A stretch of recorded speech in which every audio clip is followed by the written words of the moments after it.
Bom dia.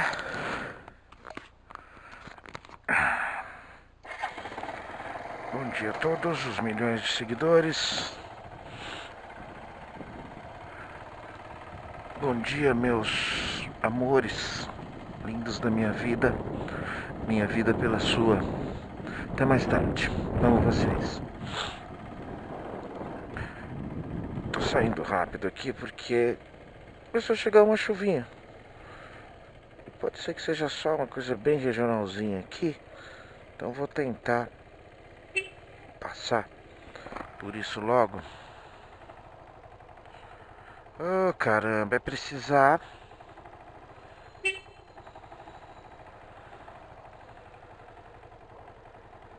Uhum.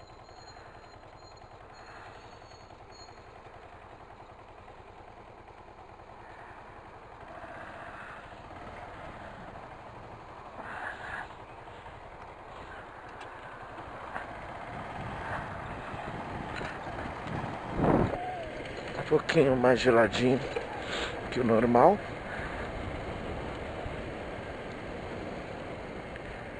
Enfim.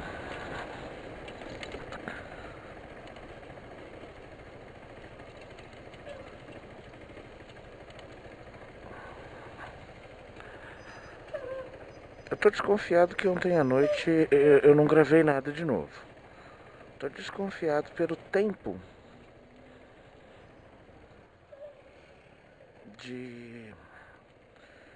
de gravação restante que eu vi agora.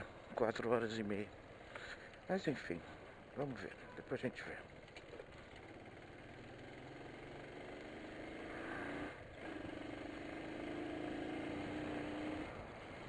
Hoje é quarta-feira, hoje é dia 24 de janeiro de 2018.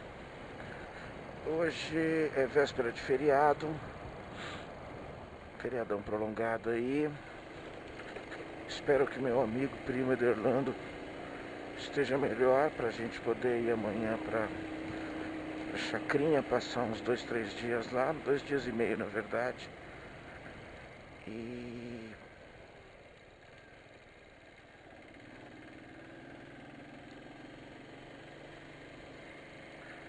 enfim, a vida com Jesus é mais feliz, está escrito aqui no carro da frente. Temos que saber qual Jesus, né?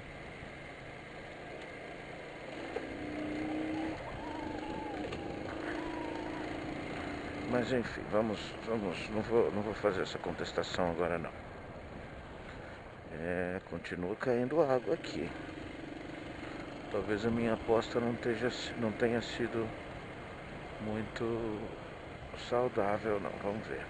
Porque pra cá, realmente o céu tá mais pesado, mais carregado. Mas pro lado esquerdo, que eu acho que é mais para onde eu vou, tá mais aberto. Então, continua. Eu acho assim, se tiver o caminho inteiro desse jeito aqui, não vai me molhar. Tranquilo, é um tipo de precipitação quase nula, né? Não tem efeito algum. Nem mesmo para as plantas.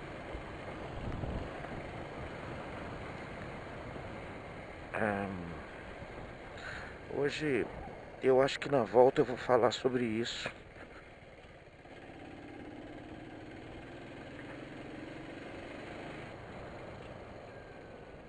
Hoje é um dia, já desde ontem, essa semana, tá começando a vir aí as manifestações das mais idiotas possíveis de todos os lados, que é o dia do julgamento do recurso do ex-presidente Luiz Inácio da Silva sobre uma condenação que ele recebeu no ano passado do magnífico, magnânimo Sérgio Moro, o juiz mais vaidoso que eu já vi na minha vida. Mas enfim, isso é com ele e com quem acredita neles, nesta estúpida guerra, aonde é fácil de, com um pouquinho mínimo de bom senso e boa vontade, entender que só há interesse em qualquer dos lados, e você quer transformar qualquer um dos lados em herói. a necessidade que a gente tem de ter alguém para adorar, para vangloriar, para se ajoelhar aos pés, é realmente uma coisa impressionante. Já não chega esse Deus injusto criado por todos e aceito por todos. Você ainda precisa de algumas figuras públicas para adorar efetivamente, como um Deus mesmo. E eu não posso te respeitar por isso. Não tem como.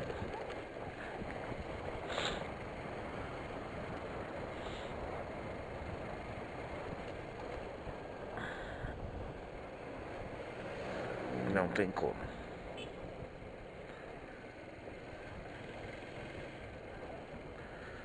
Mas enfim, não quero falar sobre isso porque o resultado deverá sair. Não sei se vai ser hoje ainda, não sei se vai ser à noite, não sei se vai ser de dia. Sei que vai ter imbecil para todo lado, comemorando ou protestando de alguma forma. Nossa, tá difícil, hein? E eu não tô afim de falar desse mesmo assunto e dessas mesmas pessoas em 2 viagens seguidas. Não quero.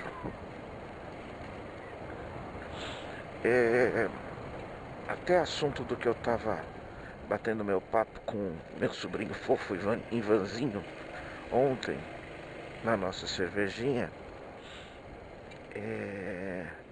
Sobre o livro. E aí um conhecimento básico cujas conclusões a gente não gosta, se colocando sempre como centro do universo, como a criatura mais, como é que eu falo? A criatura mais perfeita da criação, enfim. Então as pessoas não gostam muito de tocar nesse tipo de assunto. Puta que pariu, que cara chato. Ele precisa acelerar desse jeito. Ele precisa, né?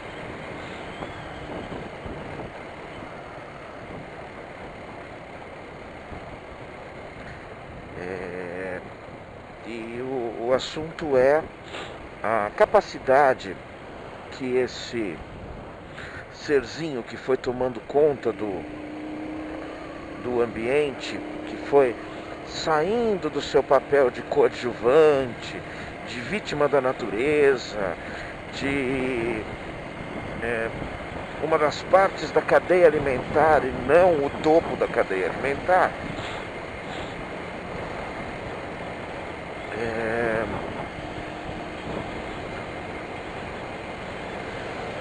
existe uma situação específica padrão que é tida como marco no conceito de domínio. A gente fala de milhões de anos e tudo mais, e coloca o ser humano há tão pouco tempo fazendo merda por aqui, e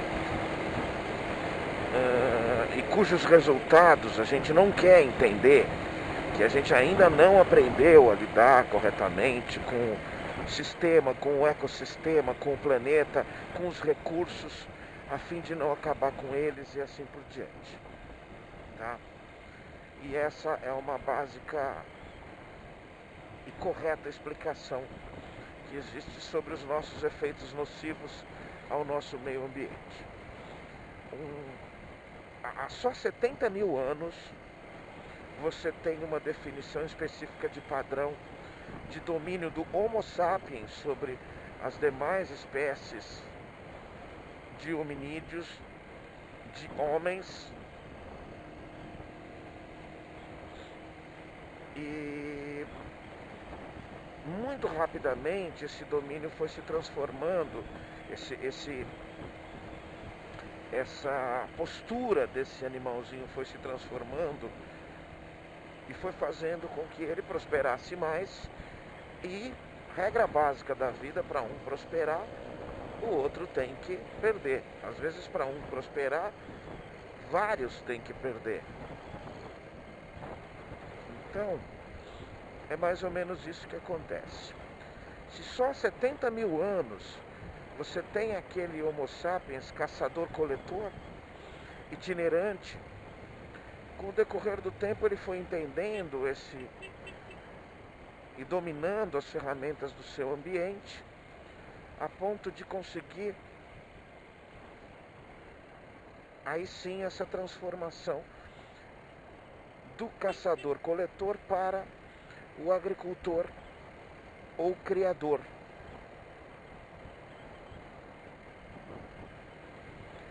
Eram rebanhos e eram plantações. Mas um fator inicial para isso parte de 45 mil anos atrás. Só 45 mil anos atrás. Aconteceu um fator específico, mais ou menos nessa época. Sério mesmo, cara? Sério mesmo?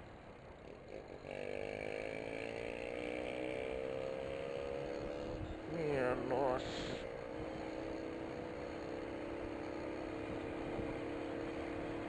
E ele anda, ó. Não entendi o que ele estava fazendo. Eu acho que ele desligou a moto e deixou ela descer no embalo. Ok, pode ser, mas ele deixou a moto chegar a 40 por hora. Ele anda, ele sabe andar. E o que aconteceu há 45 mil anos atrás? Alguma técnica de navegação específica fez com que esse cara conseguisse chegar a lugares que ele não chegava antes. Então, paralelamente, você tem a chegada há 45 mil anos atrás do ser humano, do Homo sapiens, na Austrália. E mais ou menos na mesma época ele começa a ser significante para o ecossistema das Américas. É muito rapidamente isso. A gente fala mais ou menos 45 mil anos, e aí você tem um espaço de 1.000, 1.500, 2.000 anos para quê? A chegada na América do Norte é uma coisa, e a chegada na América do Sul, 1.000, 1.500 anos depois, já é possível. Porque essa expansão ela acaba sendo meio que natural. E aí a prova cabal e definitiva do quanto a gente pode ser destrutivo em nome do nosso progresso, né? Da nossa dominação de um ambiente. O cara chegou lá, ele começou a destruir. Na Austrália foi um lugar que cresceu, que você podia considerar a Austrália como um outro planeta, porque os seus animais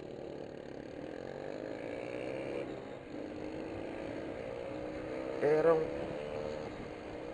completamente diferentes. Lembrando-se que a origem do ser humano, comprovadamente, ela se deu na África, na Europa e na Ásia. Eles costumam chamar de Eurásia, né? Nesses pedaços é que ocorre o surgimento desse primata mais desenvolvido. De novo, cara. Porra, mano, isso é esquisito, hein?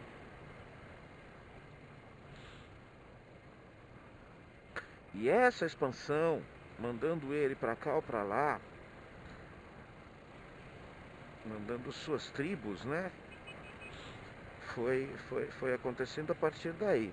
Mas a separação da Austrália, ela é muito... primeiro que ela ocorreu muito antes, né? Você tinha um continente só, mas aí muito longe, muito antes de ter uma presença parecida com a de um ser humano no planeta Terra.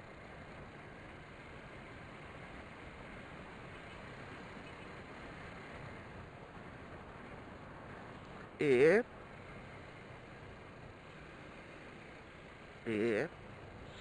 você começa a notar na Austrália os primeiros momentos cuja ação do homem especificamente foi rapidamente extinguindo várias e várias espécies animais. Como eu estou falando, a Austrália parecia um outro planeta. Esses animais são completamente diferentes. Completamente diferentes. Uma enorme quantidade de marsupiais, que é esse tipo de animal que desenvolve essa bolsa, né, para o filhote, e onde ele termina o desenvolvimento nessa bolsa após o nascimento. E você tinha animais gigantescos marsupiais,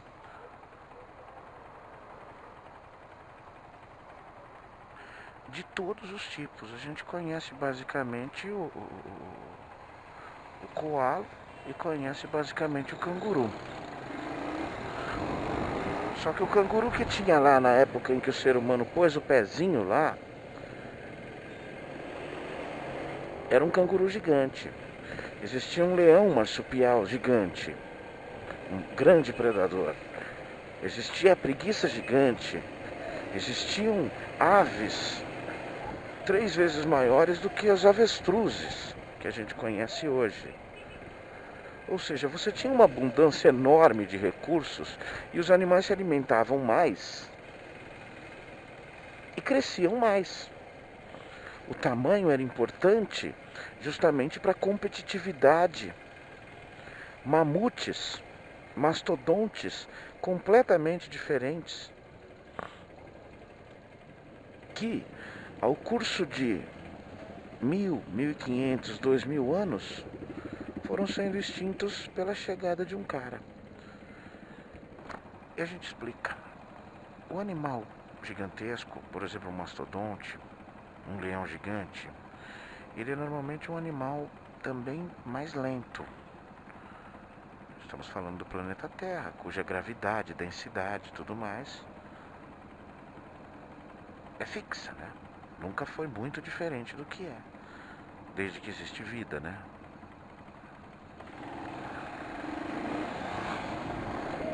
E o ser humano chegou ali na Austrália. A Austrália é um continente gigantesco.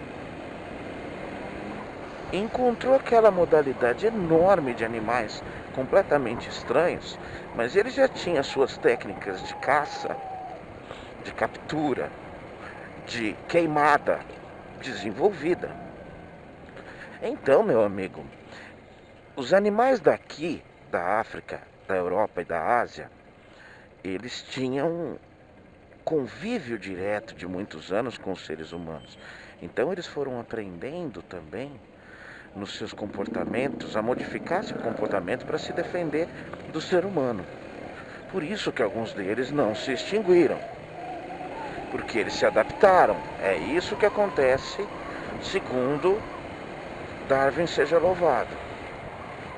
A adaptação, o ser diferente, capaz de se adaptar, diferente dos demais, é o que sobrevive à nova novidade. Então, meu amigo, o cara chegou lá na Austrália e o bicho nunca tinha visto. O ser humano não aparenta agressividade. Ele é frágil, ele é pequeno. Se ele é pequeno perto de um elefante hoje, imagina um mastodonte de pelo menos o dobro do tamanho de um elefante. E o ser humano não era do dobro do tamanho dele, e mesmo que fosse. Então, o que acontece? Poucos animais apresentaram resistência. E o conceito de preservação era basicamente inexistente. Você não se esqueça que você tinha uma população muito menor e, consequentemente, um mundo quase infinito de recursos. Pensar no futuro, sendo que você tem a prioridade de pensar no presente e sobreviver. Então esses caras encontraram um verdadeiro oásis quando chegaram num continente como a Austrália. E se empanturraram rapidamente, em menos de 2000 anos. É lógico que eles conseguiram extinguir de uma leva de 60 tipos de marsupiais, eles conseguiram extinguir com pelo menos 52 tipos de marsupiais gigantes. Todos, né? Os que sobreviveram. O coala era gigante. Ele foi se modificando rapidamente a ponto de que os que sobreviveram, e conseguiram se perpetuar foram as menores espécies. O canguru gigante não sobreviveu. Quem sobreviveu? Uma outra modalidade do canguru que vivia num outro pedaço da Austrália, do continente australiano,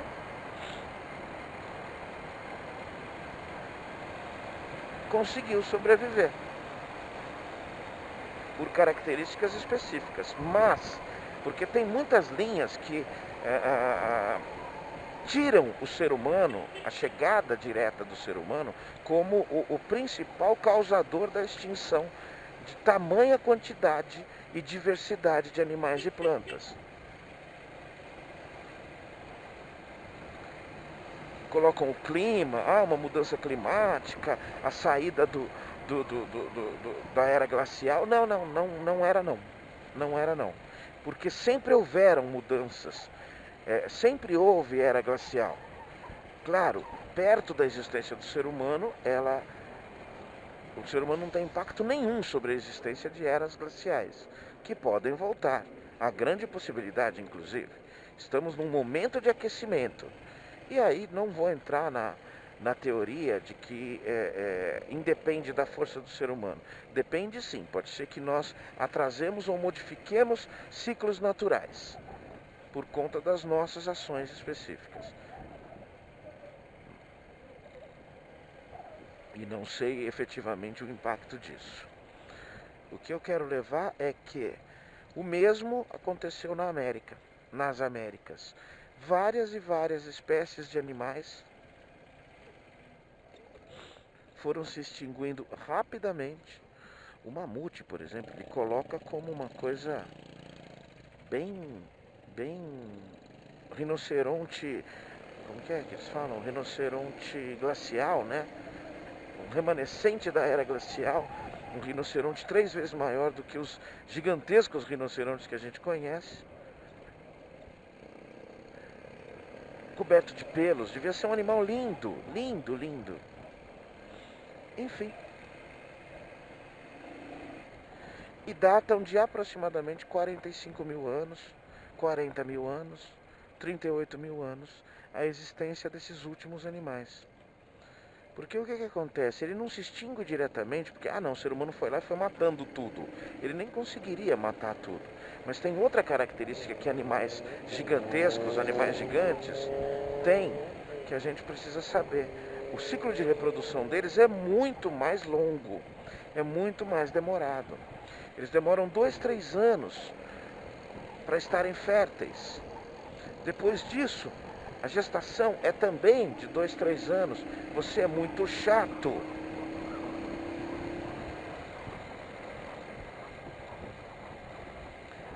E quando você elimina um indivíduo dessa... Aí ele não tem nem farol. Caralho.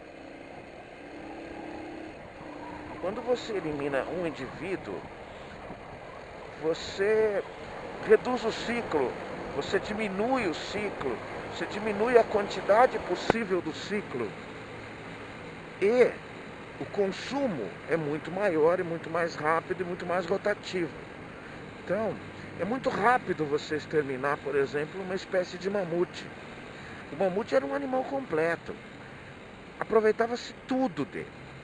Sua pelagem super grossa, peles mega resistentes, que cobriam até tendas. Adoro isso. Você está olhando, mas você não sai. A gente não precisa ter a menor noção de para onde você vai, né, seu estúpido? Cacete. Já existiam rituais específicos, crenças específicas, mitologias específicas. Então, usava-se muito adorno de marfim. Muito. E um mamute era capaz de produzir marfins gigantescos, né? Marfim é o dente, né? É simplesmente o dente do bicho, né?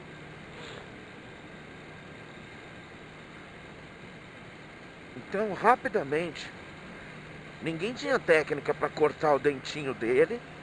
Um animal gigantesco, com uma força descomunal. Ninguém tinha jeito de cortar o dentinho dele sem matá-lo. Até hoje, matam os elefantes, sendo que já há técnica para você poder cortar o marfim. Caçadores mesmo de marfim, esses estão nem aí, matam mesmo e deixam lá. Bom, cara, você ainda tem família que vai lá para a África caçar, que tira foto linda em cima do cadáver de um leão, de um elefante. Então, cara, você vai querer falar o quê, cara, com essas pessoas? Ah, a caça é uma atividade milenar. Vai tomar no cu. Vai se fuder, vai pra puta que pariu. Você precisa caçar, seu filho da puta. Você precisa ir lá dar um tiro na cabeça de um animal pra tirar uma foto. Ah, é muito adrenalina. Cara, enfia o dedo no cu e rasga. Vai dar uma adrenalina do caralho em você. Porra. Essas irracionalidades que um ser racional é capaz de cometer. Mas enfim, voltemos pra cá. Então, o impacto ambiental do ser humano, e aí, historicamente, é onde o autor do livro coloca muito claramente que foi quando o ser humano assumiu seu papel de protagonista. Porque ele dominou um território muito rapidamente. Ele teve que queimar enormes pedaços para poder torná-lo habitável, para poder a floresta desaparecer dali. Ele teve que. Ele tinha fartura de caça, então foi um tempo de provavelmente muita abundância. Muita abundância. Mas há quem tenha já a teoria de que o grande deserto do Outback não era um deserto do Outback, era uma floresta. Antes da chegada de um animalzinho quase insignificante perto daqueles majestosos e gigantescos animais que existiam naquela região. E o mesmo, exatamente o mesmo, se deu aqui na América. Eu já falei sobre isso no outro livro. Os nossos índios, os índios americanos e sul-americanos, eles ainda queimavam, faziam grandes queimadas para caça, como é que se fala? Para cercar.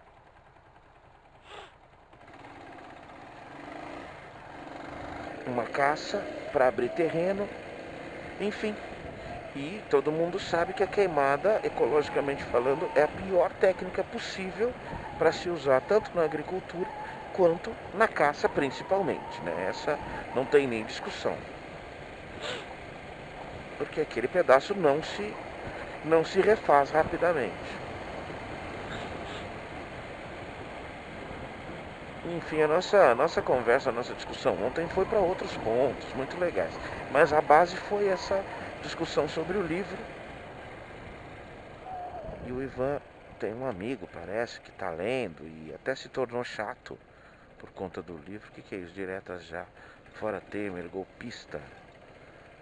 É o carro de São Bernardo do Campo. Temos aqui seria um Lula inocente? Eu só vou aqui,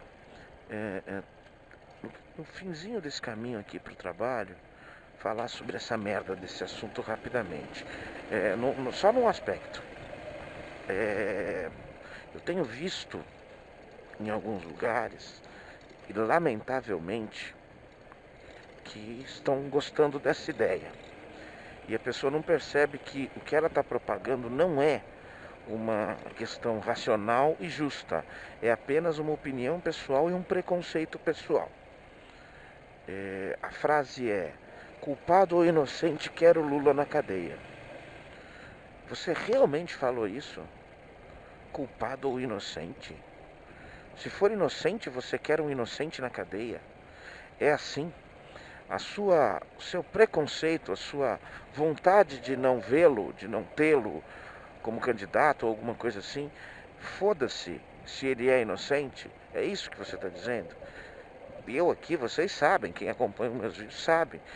Sim, ele é culpado, sim, na minha opinião. Ele é. Se existe mais e menos culpado, ele é muito menos culpado do que a enorme categoria de políticos que você finge não ligar para cometer atividades específicas de qualquer categoria. Porque você não se revoltar com o assessor do próprio presidente da República sendo preso com uma mala de R$500 mil e tá tudo bem, e você se revolta com a suposta, com o suposto e não comprovado, porque não dá para comprovar, recebimento de um apartamento para uso pessoal. Gente, isso não é uma defesa deste mequetrefe populista do Luiz Inácio. Isso não é. Não me coloquem, não me julguem nessa categoria, porque eu não estou nela. Ele foi conivente com a corrupção e ele estava sim recebendo benefícios de conforto. Para isso ou para aquilo, eu não estou nem aí. Não estou nem aí porque eu não posso provar. Agora, básico e claro é que, desculpa, isso é um delito muito menor do que aqueles que você aceita normalmente. Tá? Mas enfim, é uma pena a gente saber que as pessoas estão se utilizando deste jargão horroroso. Isso é uma decadência moral completa da nossa sociedade. Culpado ou inocente, quero ele na cadeia. Não, vocês não entenderam.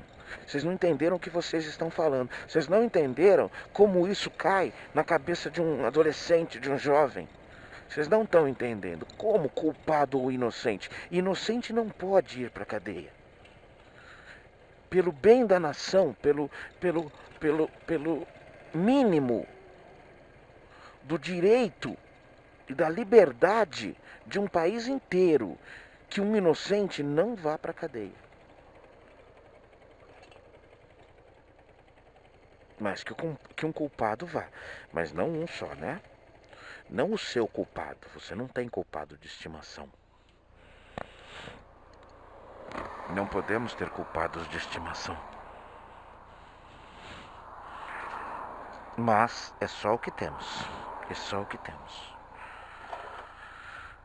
Uma gravação explícita de um senador da República que foi candidato à presidência da República de fortíssimo poder de influência. E a volta dele tranquilamente com 4 ou 5 manifestações de lamento e clara explicitamente falando sobre valores não declarados, sobre caixa 2, sobre ajudas. E é nisso que a gente tá, gente. É nisso que a gente tá. Importante é culpado ou inocente e Lula na cadeia. Que merda, hein? Que merda. Que bosta. Espero que vocês não precisem dessa mesma justiça que vocês estão pedindo. Um abraço.